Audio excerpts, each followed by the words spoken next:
B untuk bebek. Literasi ternyata bukan hanya sekedar bisa baca, tulis, dan berhitung. Karena sebenarnya calistung adalah kemampuan paling dasar dari literasi. Hai semuanya, perkenalkan saya Sylvia, dan pada segmen kali ini kita akan membahas tentang literasi dan budaya baca menuju Indonesia Emas 2045.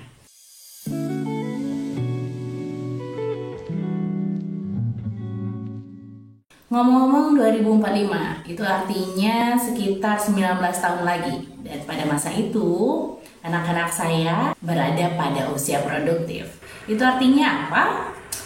Mereka adalah generasi emas yang dinantikan. Dan wow, pressure-nya sebagai orang tua, bagaimana menyiapkan mereka menjadi generasi emas Indonesia. Saya tuh tersadar dengan sebuah ayat dalam Al-Quran, surat An-Nisa ayat 9. Intinya itu tentang jangan meninggalkan generasi lemah. Menyadari hal itu, maka saya juga harus menyadari bahwa itu adalah tanggung jawab besar. Tantangan yang ada di depannya pun adalah tantangan yang besar.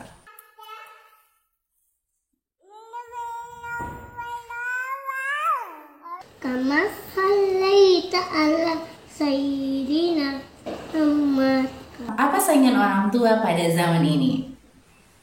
Benar sekali, dia adalah gadget, di mana anak-anak kita saat ini sudah sangat familiar dan akrab berteman, berinteraksi dengan gadget. Bukan berarti saya ini fobia atau anti ya dengan gadget, karena di sisi lain tentu kita pengen anak-anak kita adalah anak-anak yang up to date, yang tidak ketinggalan dengan zamannya. Namun, di sisi lain, ibarat punya mata pisau ganda, gadget ini bisa memberikan dampak positif dan juga banyak dampak negatif untuk anak-anak kita.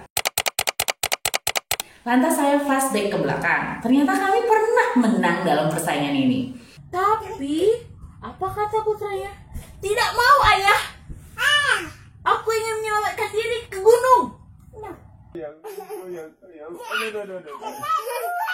Maka saatnya sekarang kami berbenah. Saya menafsirkan bahwa jangan meninggalkan generasi yang lemah adalah kita harus meninggalkan generasi yang kuat, baik itu secara fisik, mental, akal, dan spiritual. Rangkaian di dalam otakmu lebih banyak. Pilihan pertama kami adalah mengikutsertakan mereka dalam kegiatan bela diri.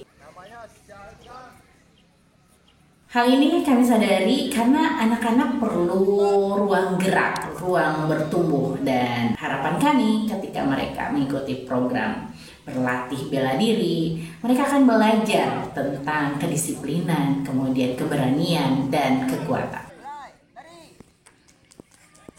Hal kedua yang kami persiapkan adalah mereka harus memiliki pondasi jati diri, hidup sebagai seorang muslim di bumi Melayu yang penuh dengan kekayaan budaya serta sejarah.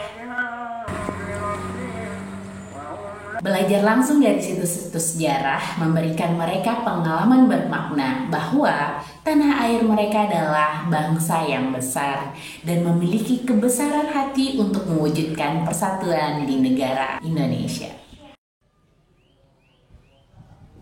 Buku adalah jendela dunia, buku juga adalah sumber ilmu, dan membaca merupakan bagian penting dari literasi. Alhamdulillah di rumah kami tersedia pojok baca yang bisa diakses oleh anak-anak. Tersedia beberapa buku bacaan anak-anak yang rata-rata sudah habis dilahap oleh mereka. Nabi siapa? Nabi Musa. Yeay, pinter. Kemudian untuk memfasilitasi kebutuhan anak-anak pada buku, kami juga berkunjung ke perpustakaan Kabupaten Siak yang menyediakan berbagai ragam buku. Lanjut lagi. Mari kita baca buku di sini. Goals utama dari membaca, dari literasi tentu adalah sebuah ilmu pengetahuan. Apalah ilmu tanpa aplikasi dan sebuah karya? Ibarat pohon tidak berbuah. Kebiasaan baik yang kami coba tumbuhkan pada anak-anak harapannya dapat menjadikan mereka insan-insan yang literate, bukan hanya sekedar karya ilmu, tapi dapat memberikan manfaat pada umat. Semoga di masa depan mereka memiliki dan dapat menciptakan kesempatan untuk berkarya dan berdaya. Semoga Allah ridho kepada kita sebagai orang tua yang menjadi jembatan untuk lahirnya generasi emas yang sehat, yang kuat, dan memberikan manfaat. Adios, salam literasi. Karya kita para